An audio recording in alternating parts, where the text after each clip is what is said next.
नमस्कार प्यारे बच्चों, मैं अश्विनी कुमार आपको अपने channel mind spark GK science में हार्दिक स्वागत करता हूं। आशा करता हूं आप सभी स्वस्थ होंगे और एक अच्छी तैयारी के साथ चल रहे होंगे। लगातार वीडियो देखकर बेटा एक अच्छे नोट्स को आप प्रिपेयर कर रहे होंगे और आगामी एग्जाम के लिए आप तैयार होंगे, तत्पर होंगे कि कब हमारा एग्जाम हो और कब हम उस एग्जाम को क्रैक करें।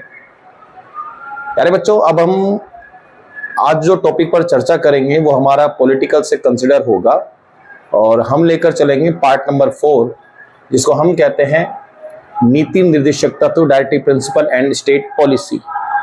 तो एक बार हेडिंग ले लेते हैं प्यारे बच्चों। तो सबसे पहले बात तो होगी आज हमारी संविधान का भाग नंबर है 4, टॉपिक है नीति निर्देशक तत्व, जिसमें हम आर्टिकल देखकर चलेंगे 36 से लेकर 51। इंग्लिश में इसको हम कहते हैं डायरेक्टिव प्रिंसिपल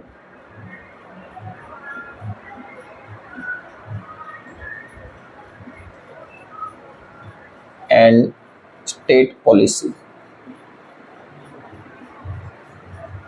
सबसे पहले बेटा नीति निर्देशक तत्व या directive principle and state policy की अगर अपन चर्चा करें तो उससे पहले ध्यान करें कि नीति निर्देशक तत्वों को किसकी सिफारिश से संविधान में शामिल किया।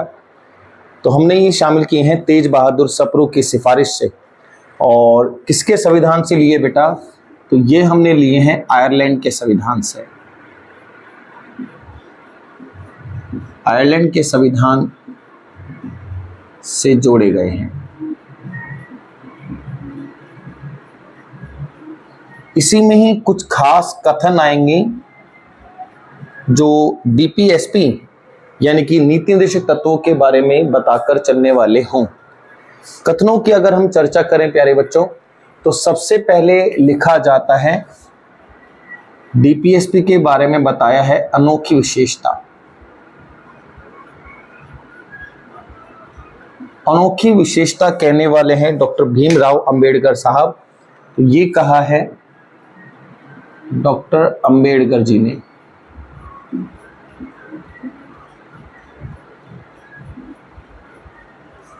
साथ में ऐसे ही बेटा अगर कथनों पर हम विचार लेकर चल ही रहे हैं तो पहला कथन है अनोखी विशेषता डॉक्टर अंबेडकर के द्वारा में कहा गया। दूसरा वर्ड कहा गया है प्यारे बच्चों संविधान की आत्मा। संविधान की आत्मा कहने वाले हमारे पास पर्सन कौन है? तो ये कहने वाले हैं प्यारे बच्चों जी ऑस्टिन। सेम ऐसे ही हमारे पास एक वर्ड और बनकर चलेगा और यहां पर हम लेकर चलते हैं, इसको अगर हम कंसिडर कराकर चलें, तीसरा पॉइंट जब देखकर चले तो तीसरा पॉइंट आता है एक ऐसा चेक जिसका भुगतान बैंक अपनी सुविधा अनुसार करे। ये कहने वाले पर्सन हमारे पास आ जाते हैं बेटा के.टी. शाह। ये कहा गया है के.टी. शाह के द्वारा। और लास्ट जो कथन बेटा नीति निर्देशक तत्वों के बारे में सच्चा कूड़ादान।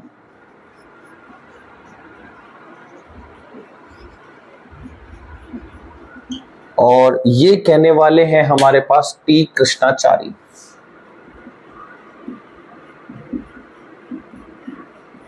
तो प्यारे बच्चों, नीति निर्देशक तत्वों को तेज बहादुर सप्रू की सिफारिश से हमने संविधान में शामिल किया। इसके साथ ही हम कंसिडर करें कि कौन से देश के संविधान से लिए हैं, तो बेटा आयरलैंड के संविधान से जोड़े गए हैं।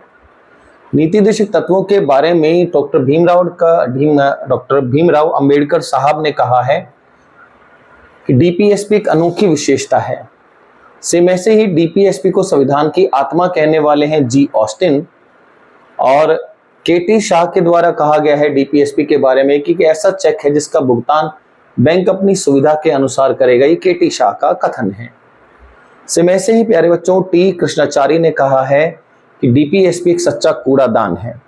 ये अलग अलग व्यक्ति हैं जो अलग अलग अपने थॉट्स दे रहे हैं, अपने अपने कथन बता रहे हैं डीपीएसपी के बारे में।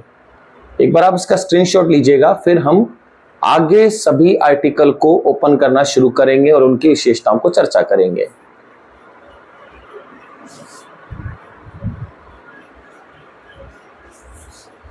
डन प्यारे बच्चों, यहां अब हम आर्टिकल को शुरू कर देते हैं।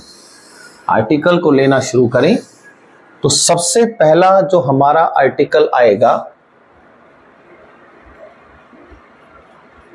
ये आएगा प्यारे बच्चों 36। अनुच्छेद नंबर 36 क्या कहता है? तो इसमें आती है परिभाषा।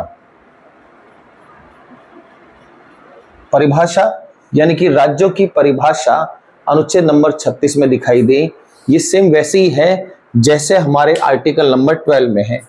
तो परिभाषा का वर्णन एक आर्टिकल और में हुआ है और अनुच्छेद नंबर 12 में। तो सेम मौलिक अधिकार के जो अनुच्छेद नंबर 12 में राज्य की परिभाषा, निकायों की परिभाषा, बिजली निगम की परिभाषा, वो सब 12 में दिखाई है। तो सेम आर्टिकल नंबर 36 डीपीएसपी के में भी परिभाषा का वर्णन किया है।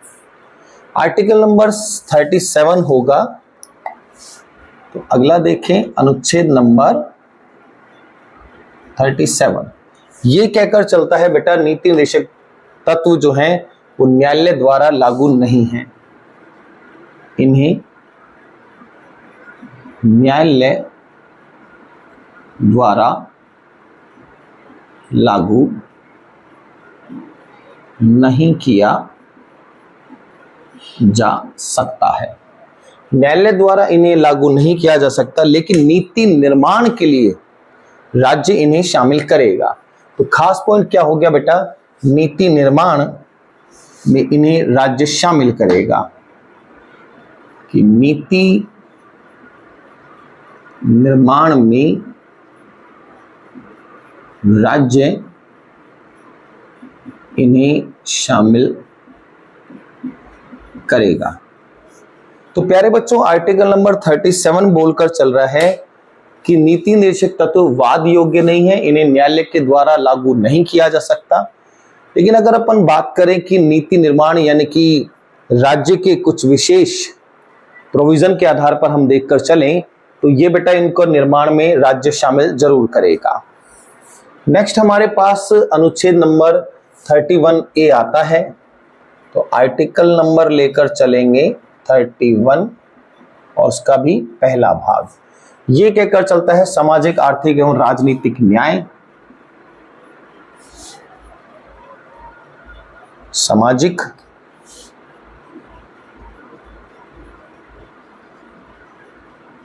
आर्थिक और राजनीतिक न्याय। तो सामाजिक, आर्थिक और राजनीतिक न्याय का वर्णन डीपीएसपी के आर्टिकल नंबर 31 उसका भी सब क्लोज आर्टिकल 1 में डिटेल आती है सामाजिक, आर्थिक और राजनीतिक न्याय के संदर्भ में। इसके बाद जो बेटा आर्टिकल नंबर 38 2 जो जोड़ा गया, तो यहां प्यारे बच्चों ध्यान रखना संविधान का संशोधन आएगा। 44वां संविधान संशोधन 1978 के द्वारा जोड़ा गया। डीपीएसपी का आर्टिकल नंबर 38 सब क्लोज 2 बेटा 44वें संविधान संशोधन 1978 के भी सब क्लोज 2 के द्वारा जोड़ा गया, जिसमें क्या कहकर चलते हैं बेटा ये कि राज्य आय, प्रतिष्ठा, सुविधा और अवसर की असमानता को दूर करेगा। राज्य आय, प्रतिष्ठा, राज्य आय, प्रतिष्ठा और असमानता की अगर कंडीशन रखें यानी कि सुविधा, अवसर, सुविधा, अवसर की असमानता को दूर करेगा। यानी कि राज्य में अगर एक ही कार्य है तो एक ही कार्य के लिए सभी को बराबर बराबर वेतन मिले, सभी की प्रतिष्ठा का सम्मान हो, सभी को बराबर की सुविधा मिले, सभी को अवसर बराबर मिले। तो इनकी अगर कोई असमानता है तो उनको दूर करने का प्रयास लगातार करता रहेगा और उनको दूर करना ही होगा। ये आर्टिकल नंबर 38 का सब क्लॉज 2 लेकर चलता है। और इसके बाद आर्टिकल नंबर आता है प्यारे बच्चों 39। तो अनुच्छेद नंबर 39 जो अपने पास बोलकर चले तो ये आता है राज्य को नीति निर्माण हेतु निर्देश। राज्य को नीति निर्माण के लिए निर्देश कि राज्य कैसे अपने क्षेत्र में नीतियों का निर्माण लेकर चलेगा, कैसे उस क्षेत्र में विकास को बढ़ावा दिया जा सकता है और ये बेटा किसको आगे बढ़ाकर देखा चलेगा बेटा, तो ये समाजवाद के लिए माना जाता है। ये अनुच्छेद हमारे पास समाजवाद के साथ चलेगा। इसके बाद आर्टिकल नंबर 39 ए की कंडीशन बनती है बेटा इसी के साथ ही। अनुच्छेद नंबर 39 ए और 39 ए जो कंसिडर कराता है सभी नागरिकों को पर्याप्त साधन उपलब्ध कराना, सभी नागरिकों को पर्याप्त साधन उपलब्ध करवाना। राज्य के सभी नागरिक, स्त्री हो पुरुष हो, उनको सभी संसाधन बराबर बराबर अवस्था में उपलब्ध होते रहें। इस सभी का दायित्व किसके पास होगा बेटा, तो ये दायित्व मुख्य रूप से होगा हमारे राज्य के अधीन में। वो इस चीज का ध्यान रखकर चलेंगे कि सभी नागरिकों को समान पर्याप्त साधन हर समय उपलब्ध हो। ऐसा ना हो कि किसी पुरुष को ज्यादा साधन मिल रहे हैं, महिला को साधन कम, फिर तो बेटा ये आर्टिकल 39 ए हमारा एरर दे जाएगा। इसके बाद आता है बेटा 39 बी, भौतिक संसाधनों का इस प्रकार से वर्णन हो कि सभी को इसका लाभ मिले।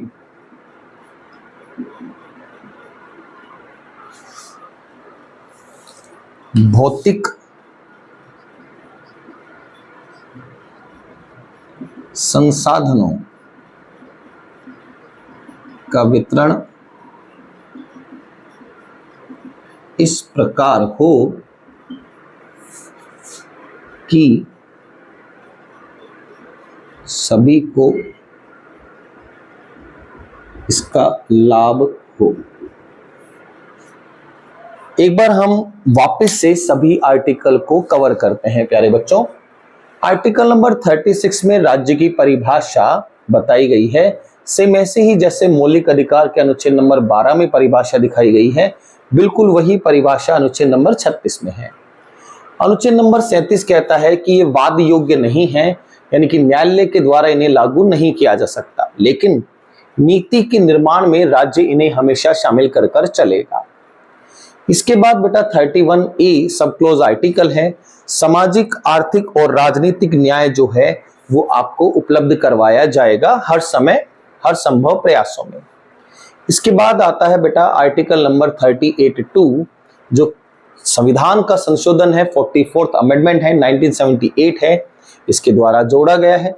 राज्य सभी नागरिकों की आय, प्रतिष्ठा, सुविधा, अवसर, इनकी असमानता को दूर करने का प्रयास करेगा, यानी कि कोई ऐसा नहीं कि सभी प्रतिष्ठित व्यक्ति जो हैं उनको सभी सुविधा मिले और जो निम्न वर्ग के हैं उनको ऐसी सुविधा ना मिले।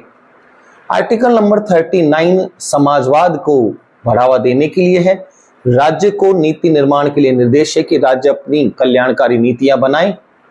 आर्टिकल नंबर 39 है सभी नागरिकों को पर्याप्त संसाधन या पर्याप्त साधन उपलब्ध हो, सभी नागरिकों को, चाहे वो स्त्री हो या पुरुष हो।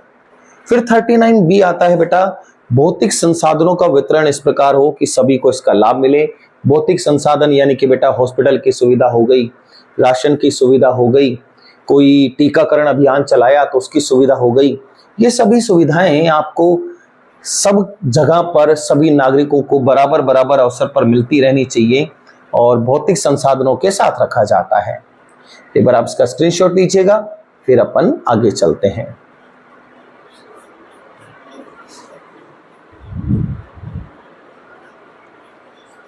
इसके बाद प्यारे बच्चों हम देखकर चलेंगे आर्टिकल नंबर 39C।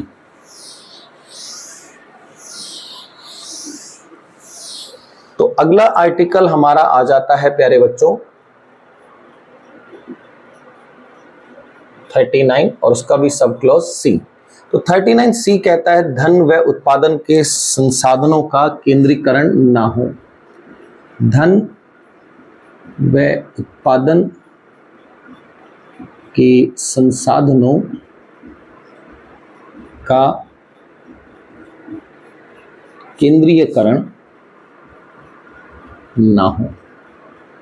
इससे तात्पर्य यह है कि बेटा धन हो या उत्पादन के जो संसाधन हैं वो केवल उच्च आय वर्ग के लोगों के लिए ही ना हो, ऐसा सभी के लिए होना चाहिए कि सभी लोग अपने धन का अधिक से अधिक उपयोग कर सके, धन को बढ़ा सकें, अपने संसाधनों का भी उपयोग कर सकें, संसाधनों को बढ़ा सकें, चाहे वो किसी भी आय वर्ग से संबंधित हो, निम्न का हो, उच्च का हो। यानी कि इन सभी की चीजों का बेटा केंद्रीकरण ना हो। यानी कि केंद्रीकरण मतलब किसी कुछ खास व्यक्ति विशेष को ही ना मिले, सभी लोगों को ये बराबर बराबर अवस्था में मिलते रहने चाहिए। तो ये अपने पास आर्टिकल नंबर 39C के साथ चलता है। आर्टिकल नंबर 39D अगर अपन बात करें,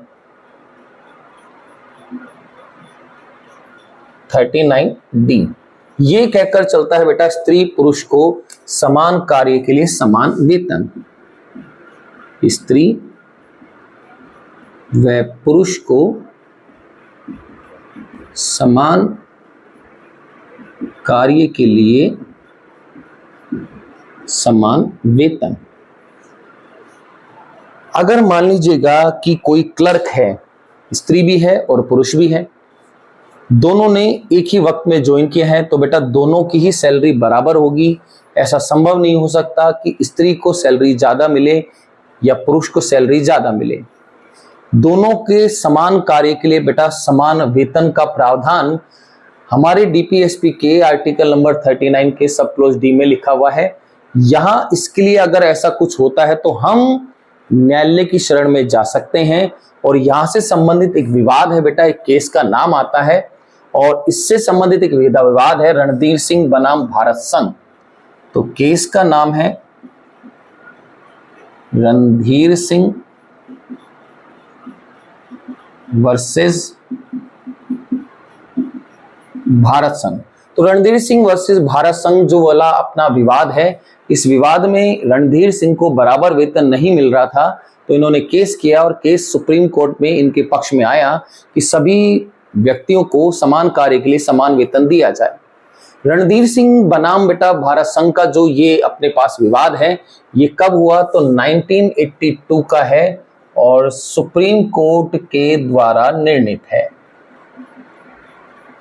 यानी कि अगर ऐसा कोई भी विवाद हमारा होगा तो ऐसे विवाद के लिए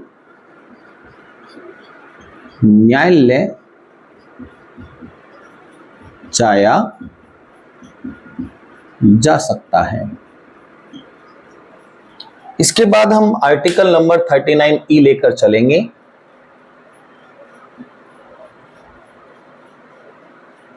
और ये कहकर चलता है बेटा स्त्री व पुरुष के स्वास्थ्य बच्चों की आयु का दुरुपयोग ना हो। स्त्री व पुरुष का स्वास्थ्य और बच्चों की आयु का दुरुपयोग ना हो।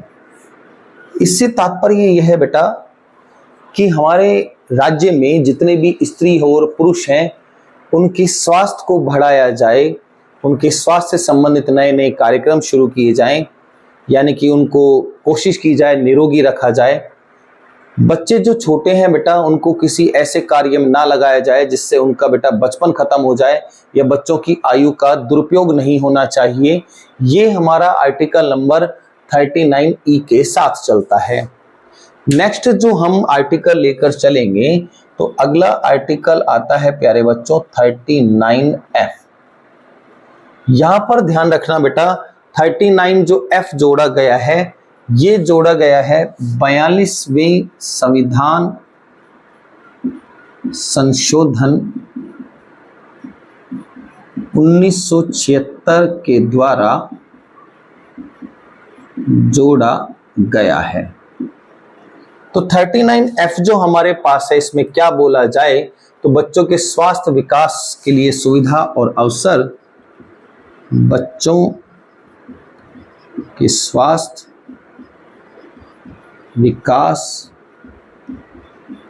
और सुविधा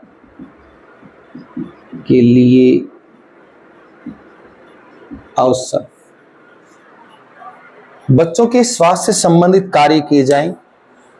साथ में बेटा उनको बहुत सारे विकास से संबंधित कार्यक्रम चलाए जाएं, उनको बहुत सी सुविधा दी जाए। जैसे राज्य में हम आंगनवाड़ी देखकर चलते हैं जो बेटा बच्चों के स्वास्थ्य की निरंतर जांच करते रहते हैं, उनको पोषण भरा आहार उपलब्ध कराते हैं। ये सब चीजें कौन से आर्टिकल में चली जाती हैं? आर्टिकल नंबर 39F में, जो जोड़ा कब गया बेटा 42वां संविधान संशोधन किया, इसके लिए मिनी कॉन्स्टिट्यूशन कहलाता है ये, लघु संविधान या सूक्ष्म संविधान 1976 के द्वारा ये हमने जोड़ा है। इसके बाद 39F के बाद हम बात करें तो आर्टिकल नंबर 40 बहुत इंपॉर्टेंट आर्टिकल है। अनुच्छेद नंबर 40 आता है प्यारे बच्चों, ग्राम पंचायतों का गठन, फॉर्मेशन ऑफ रूरल गवर्नमेंट इसके साथ चलेगा। और यहीं पर ही हमारे पास एक संविधान संशोधन आएगा जो हम आने वाली क्लासेस में डिस्कशन करेंगे। तो यहां पर बात आती है 73वां संविधान संशोधन और शहरी स्थानीय निकाय व्यवस्था के लिए 74वां संविधान संशोधन, दोनों 1992 के हैं जो लागू हुए हैं 1993 में। इनकी चर्चा हम आने वाले पार्ट नंबर 9 पर लेकर चलेंगे प्यारे बच्चों। तो सीधा सवाल पूछता है ग्राम पंचायतों का गठन कौन से अनुच्छेद में है, तो वो आर्टिकल नंबर 40 में है। दोबारा से रिपीट करें बेटा, आर्टिकल नंबर 39C कहता है धन उत्पादन के संसाधनों का केंद्रीकरण ना हो, यानी कि किसी एक व्यक्ति विशेष के पास ही धन और संसाधन ना रह जाएं, सभी के पास बराबर मिलने चाहिए। 39D कहकर चलता है स्त्री और पुरुष को समान कार्य के लिए समान वेतन मिले, कि कोई भी व्यक्ति हो किसी भी ऑफिस में हो, अगर वो समान कार्य कर रहा है तो उसको वेतन भी बराबर मिलना चाहिए। इसके लिए एक विवाद है बेटा, केस है रणधीर सिंह वर्सेस भारत संघ 1982 का, जिसमें सर्वोच्च न्यायालय ने निर्णय दिया है कि भैया सभी व्यक्तियों को समान कार्य के लिए समान वेतन दिया जाना चाहिए। और ऐसा अगर किसी कारणवश हो जाता है कि आपको नहीं मिल रहा तो आप न्यायालय में इसकी पालना करा सकते हो, न्यायालय में इसके लिए विवाद डाल सकते हो। आर्टिकल नंबर 39E बोलकर चलते हैं बेटा, स्त्री और पुरुष का स्वास्थ्य जो है उसकी आप देख रेख करोगे, उसके लिए कुछ नए नियम कुछ नए कार्यक्रम वो शुरू करेंगे। बच्चों की आयु का दुरुपयोग ना हो, यानी कि छोटे बच्चों का आयु से संबंधित अगर है वो, तो उनको बेटा किसी भी प्रकार से घरेलू हो चाहे बाहरी हो ऐसे कार्य में ना लें, ताकि उनका बचपना या बचपन वो अच्छे से पूर्ण रूप से सुचारू चला सकें। 39F जो है बेटा मिनी कॉन्स्टिट्यूशन 42nd अमेंडमेंट 1976 के द्वारा जोड़ा गया है, जिसमें बताया गया है कि बच्चों के स्वास्थ्य विकास सुविधा के लिए अवसर प्रदान किए जाएं। आर्टिकल नंबर 40 बोलता है बेटा ग्राम पंचायतों का गठन होना चाहिए, इसके लिए 2 संविधान संशोधन बोलते हैं। संविधान संशोधन नंबर 73, 74 जो हुआ है प्यारे बच्चों कब 1992 में हुआ है, लागू किया गया था 1993 में।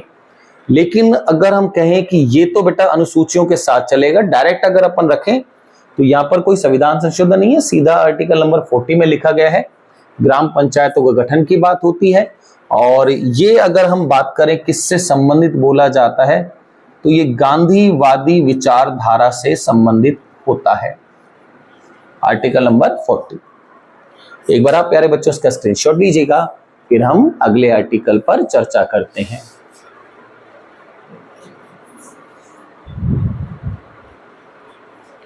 डन प्यारे बच्चों। इसके बाद हमारे पास आर्टिकल नंबर आएगा 41।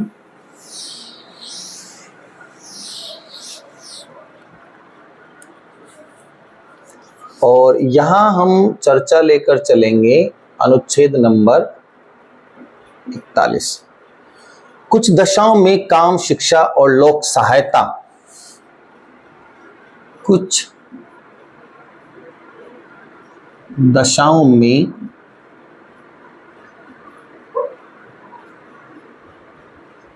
काम, कुछ दशाओं में काम, शिक्षा और लोक सहायता का प्रावधान। अब बात आएगी कि साहब कौन सी दशाओं में काम और शिक्षा के लिए हो। तो दशा हो जैसे बेटा बुढ़ापा हो, असमर्थता हो,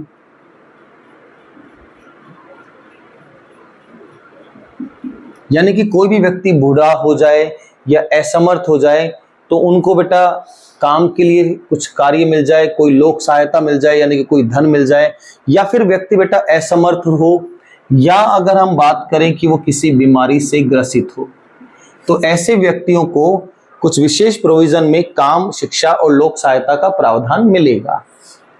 इसके बाद आता है प्यारे बच्चों आर्टिकल नंबर 42।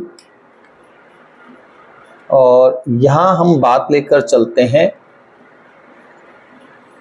कार्य के लिए अनुकूल और उचित दशाएं होना। कार्य के लिए अनुकूल व उचित दशाएं, दशाएं यानी कि बेटा कंडीशन होना। और यहां बहुत इंपॉर्टेंट एक वर्ड और जोड़ा जाता है, मातृत्व सहायता का प्रावधान। मातृत्व सहायता का मतलब बेटा मैटरनिटी लीव जिसको हम कहें कि अगर आप सरकारी कर्मचारी हैं, इवन प्राइवेट सेक्टर में भी हैं, संस्था रजिस्टर्ड है, तो आपको मैटरनिटी लीव मिलेगी। मातृत्व सहायता का प्रावधान होगा, आर्टिकल नंबर 42 के साथ चलेगा। आप जिस भी जगह पर कार्य कर रहे हैं वो अनुकूल होनी चाहिए, वहां पर बहुत सी सुविधाएं आपके पक्ष में होनी चाहिए। ऐसा ना हो कि आपको किसी ऐसी जगह पर कार्य में लगा दिया जा रहा हो जहां पर बेटा काम कर ही नहीं सकते हैं, कार्य करना ही संभव नहीं है। तो ऐसी जगह पर बेटा अगर आपसे काम कराया जा रहा है तो हम आर्टिकल नंबर 42 का प्रयोग कर सकते हैं कि ऐसी जगह पर कंडीशन नहीं है कार्य करने के लिए, तो वो हमारे पास कौन से आर्टिकल में चले, तो आर्टिकल नंबर 42 के साथ चलता है। इसके बाद आता है प्यारे बच्चों आर्टिकल नंबर 43, और ये गांधीवादी विचारधारा के साथ होगा।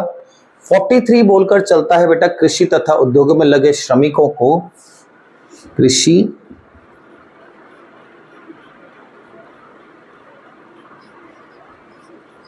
तथा उद्योगों में लगे श्रमिकों को यथा स्थिति उचित पारिश्रमिक यानी कि बेटा धन उपलब्ध हो।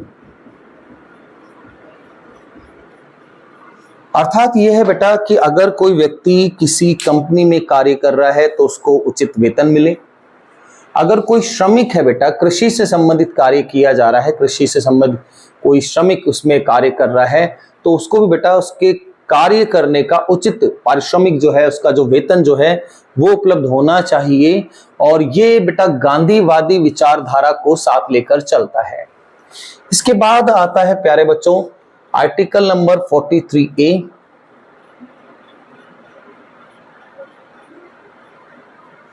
और अनुच्छेद नंबर जो 43A है ये भी गांधीवादी विचारधारा के साथ है। जोड़ा कब गया, तो बेटा इसके लिए संविधान का संशोधन है 42वां संविधान संशोधन है 1976 के द्वारा जोड़ा गया है। तो आर्टिकल नंबर 43A में क्या बात आती है? उद्योगों के प्रबंध में कर्मचारियों की भागीदारी। उद्योगों के प्रबंध में कर्मचारियों की भागीदारी, और ये भी बेटा किसके विचारधारा के साथ है? ये भी गांधीवादी विचारधारा के साथ है। यानी कि उद्योगों में प्यारे बच्चों जो हमारे पास कर्मचारी हैं उनका भी योगदान को हमेशा महत्व दिया जाना चाहिए कि कर्मचारियों के द्वारा ही बेटा उद्योग चलता है, उन्हीं के ही परिश्रम के आधार पर उद्योग आगे कार्य करता है, विकास की ओर अग्रसर होता है। ऐसा ना हो कि क्रेडिट में हमेशा कुछ उच्च वर्ग के लोग चलें, तो उद्योगों के प्रबंध में कर्मचारियों की भागीदारी जरूर होनी चाहिए। अमेंडमेंट कौन सा है बेटा? 42 है, ईयर है 1976।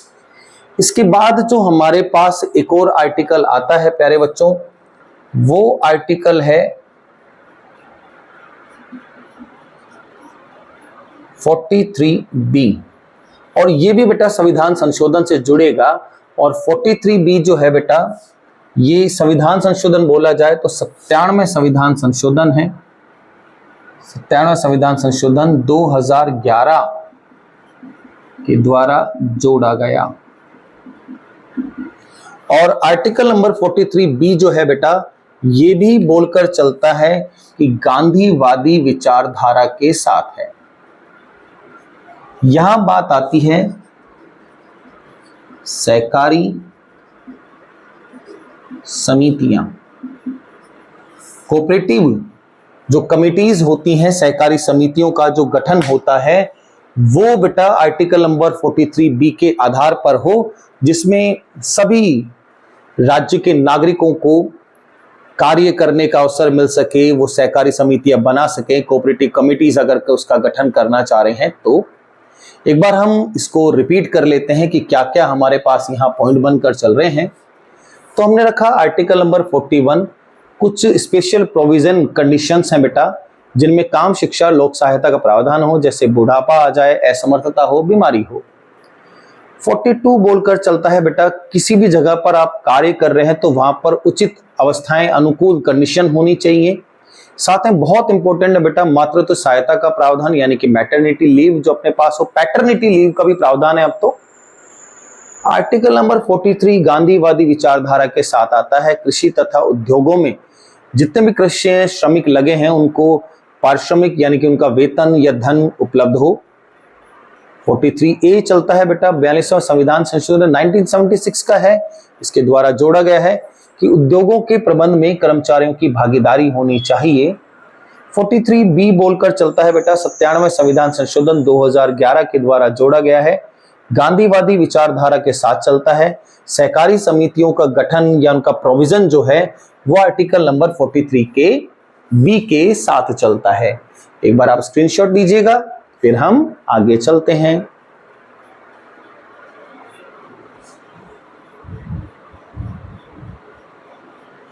डन प्यारे बच्चों। नेक्स्ट अगला जो हमारे पास आर्टिकल आने वाला है, ये बहुत इंपॉर्टेंट आर्टिकल है, बहुत एग्जाम में आता है प्यारे बच्चों, ट्रेंडिंग है। समान नागरिकों के लिए समान नागरिक संहिता, समान नागरिक संहिता अगर हम बात करें तो इसको कह सकते हैं एक देश एक कानून, यानी कि अलग अलग धर्मों के लिए अलग अलग कानून ना हो, सभी धर्मों के लिए एक ही कानून हो, और उस एक ही कानून के आधार पर उन सभी से अगर कोई भी संविधान का उल्लंघन हो रहा है या कुछ गलत हो रहा है तो बेटा वो सजा के हकदार हैं। बराबर बराबर उनके लिए कानून होने चाहिए, तो उसको हम कहते हैं समान नागरिक सिविल संहिता के साथ हो। एक देश एक कानून के लिए सीधा सवाल पूछता है बेटा समान नागरिक सिविल संहिता या समान नागरिक संहिता कौन से अनुच्छेद में है, तो वो 44 में है। इसको अपवाद अगर हम बोले तो बेटा गोवा राज्य में अपवाद हो जाता है, कारण गोवा में ये चीज पहले से ही लागू है कि वहां समान नागरिक समान सिविल संहिता है। तो गोवा स्टेट के हाई कोर्ट तक तो ये चीज चलेगी, लेकिन सुप्रीम कोर्ट में आकर ये चीज बदल जाती है। अगर हम बात करें कि सबसे पहला राज्य बताएं जहां समान नागरिक सिविल संहिता को लिया गया है, स्वीकार किया गया है, तो वो बेटा अपने पास उत्तराखंड राज्य की कंडीशन बनती है, जहां पर समान नागरिक सिविल संहिता को शुरू कर दिया गया है। इसके बाद हम लेकर चले तो बेटा आर्टिकल नंबर आता है 45, बालकों की देखरेख और शिक्षा का प्रावधान। आर्टिकल नंबर 45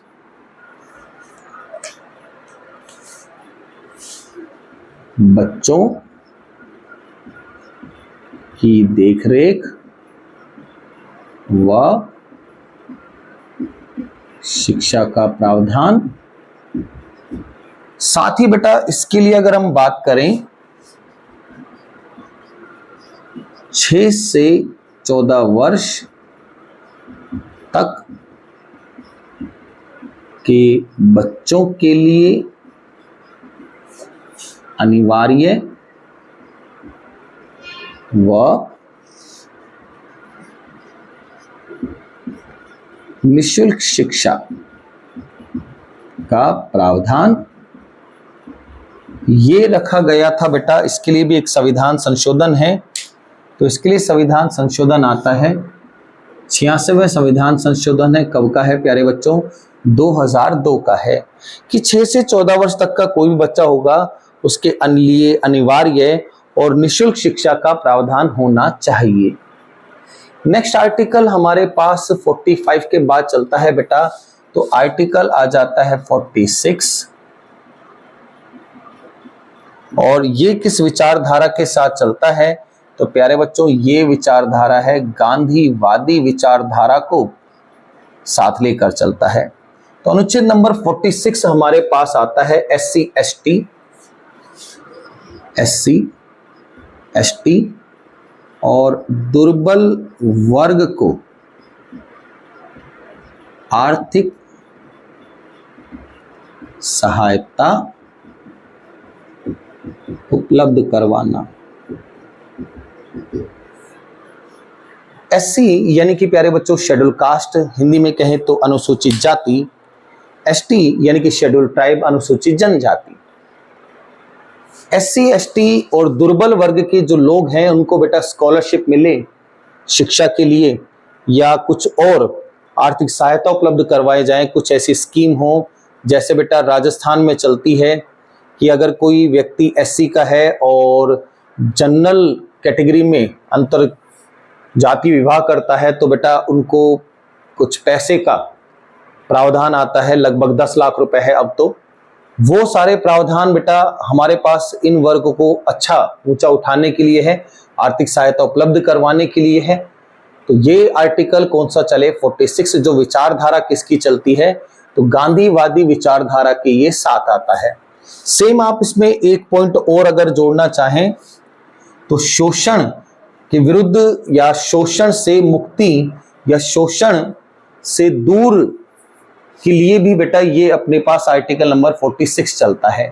तो शोषण से सुरक्षा भी आप यहां पर जोड़ सकते हैं, शोषण से सुरक्षा। इसके बाद हमारा चलेगा प्यारे बच्चों आर्टिकल नंबर 47 और अनुच्छेद नंबर 47 है जीवन स्तर को बढ़ाना, स्वास्थ्य सुधारना। जीवन स्तर को बढ़ाना,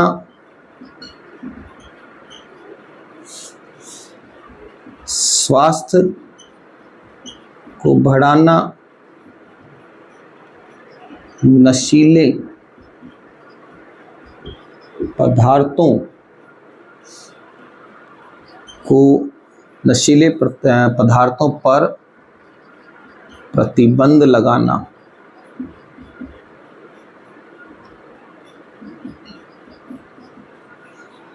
ये सब हमारे पास आर्टिकल नंबर 47 के साथ हो, अर्थात कि आपके लिविंग ऑफ स्टैंडर्ड को बढ़ाया जाए, आपके स्वास्थ्य की सुविधाएं बढ़ाई जाएं, और जितने भी नशीले पदार्थ अगर उन पर कोई राज्य प्रतिबंध लगाना चाह रहा है तो प्रतिबंध लगा सकता है। और यहां आर्टिकल नंबर 47 के साथ कंडीशन रखी जाती है। इसके बाद प्यारे बच्चों आर्टिकल नंबर 48 चलता है।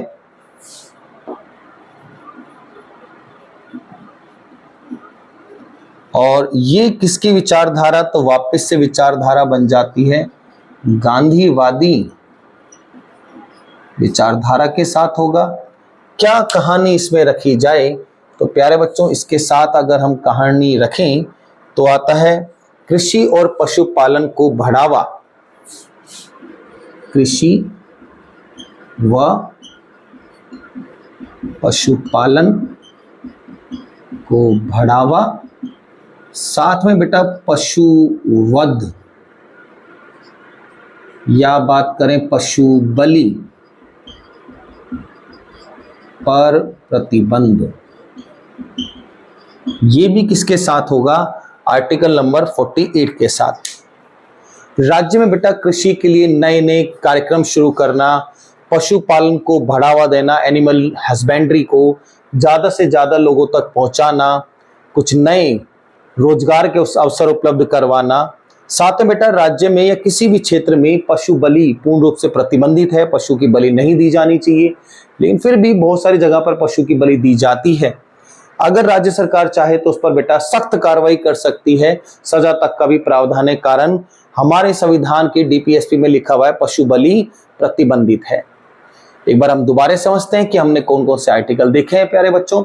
यहां हमने देखा बेटा आर्टिकल नंबर 44 समान नागरिक सिविल संहिता या समान नागरिक संहिता, एक देश एक कानून होना चाहिए।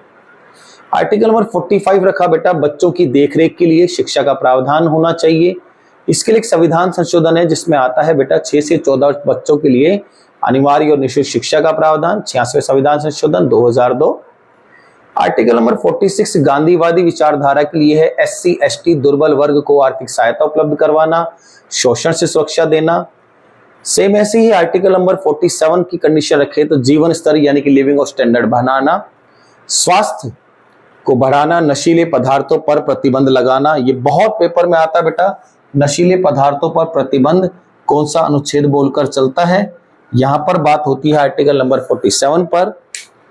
कृषि और पशुपालन को बढ़ाना, गांधीवादी विचारधारा आर्टिकल 48 चलता है, पशुवध पर और पशु बलि पर प्रतिबंध लगाना।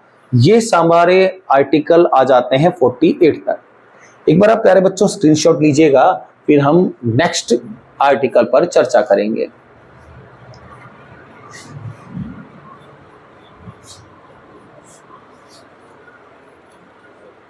नेक्स्ट आर्टिकल हम देखकर चलें प्यारे बच्चों। 48 के बाद अगर हम कंसिडर करें तो अगला आर्टिकल हमारे पास आ जाता है 48A।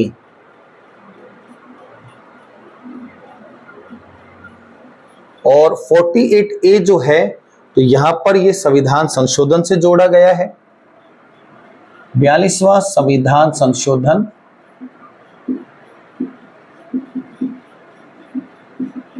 (1976) के द्वारा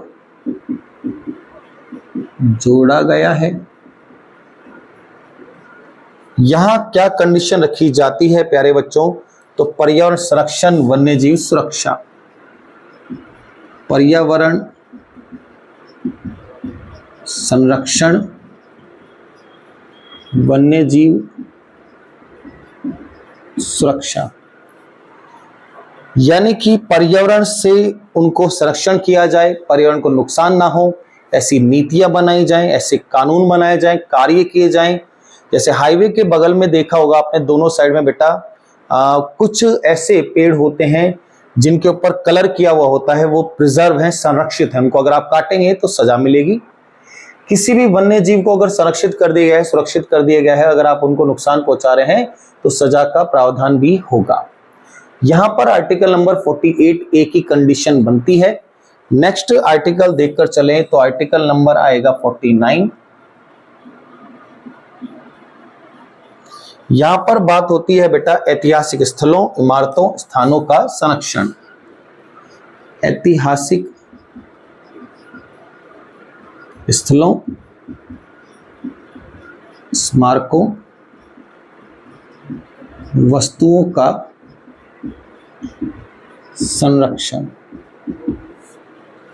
कि हमारे जितने भी ऐतिहासिक स्थल हैं, स्मारक हैं, वस्तु हैं, ऐसे प्लेसेस जो भविष्य में बेटा बहुत मायने रखती हैं, वर्तमान में मायने रखती हैं और आने वाले वक्त को कुछ एक अच्छी चीजें दिखाती हैं, तो बेटा उनका आपको संरक्षण करना है।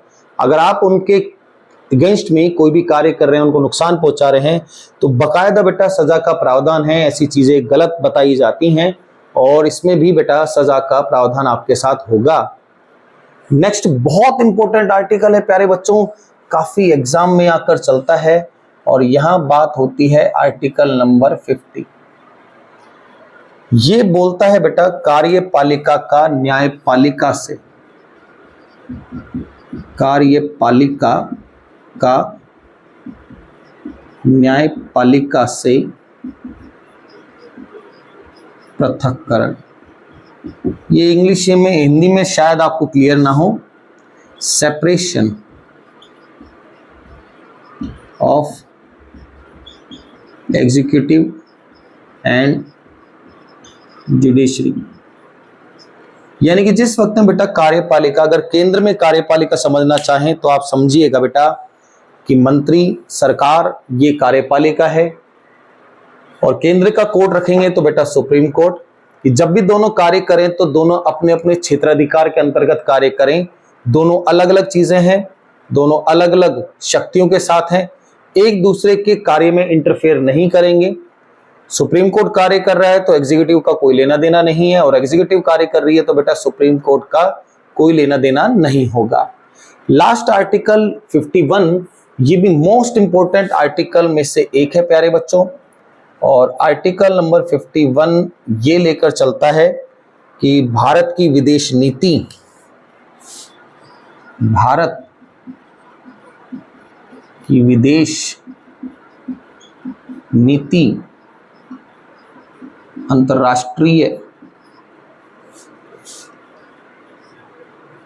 अंतर्राष्ट्रीय शांति में वृद्धि का प्रयास। इसके बाद बात करें कानूनों का सम्मान,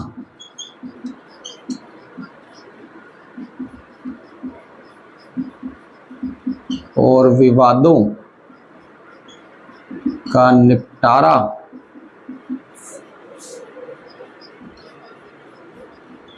मध्यस्थता के आधार पर। ये सब आर्टिकल नंबर 51 चलता है बेटा और यहां से अंतर्राष्ट्रीय शांति में वृद्धि, ये सबसे ज्यादा एग्जाम में आता है। एक बार हम दोबारा रिपीट कर लेते हैं। आर्टिकल नंबर 48A जोड़ा गया बेटा, 42nd अमेंडमेंट है 1976 के द्वारा जोड़ा गया, जो बताकर चलता है प्यारे बच्चों पर्यावरण संरक्षण, वन्यजीव सुरक्षा। 49 बोलता है बेटा ऐतिहासिक स्थलों, स्मारक और वस्तुओं का संरक्षण। 50 कहता है separation of executive and judiciary, यानी कि कार्यपालिका और न्यायपालिका दोनों अलग अलग कार्य करते हैं। 51 कहता है बेटा भारत की विदेश नीति क्या है, अंतर्राष्ट्रीय शांति में वृद्धि का प्रयास कैसे करें, कानूनों का सम्मान होना चाहिए और विवादों का निपटारा जो है मध्यस्थता के आधार पर जल्द से जल्द किया जाए। ये सब आर्टिकल नंबर 51 के साथ चलेगा। यहां जो हमने आज चर्चा करी बेटा, यह है संविधान का भाग नंबर 4, नीति निर्देशक तत्व, directive principle and state policy, article 36 से लेकर 51 तक आज हमने चर्चा की है। आशा करते हैं बेटा सभी आर्टिकल के कंसेप्ट्स आपको क्लियर हो गए होंगे। ऐसा कोई भी आर्टिकल अगर आपको समझ में नहीं आ रहा हो तो बेटा कमेंट करिएगा, आपको जरूर उससे संबंधित विचार रखे जाएंगे। इसी प्रकार चैनल पर बेटा लगातार बने रहिएगा, उसको लाइक कीजिएगा, शेयर कीजिएगा, सब्सक्राइब कीजिएगा। मिलते हैं जल्दी नई वीडियो में, तब तक के लिए धन्यवाद।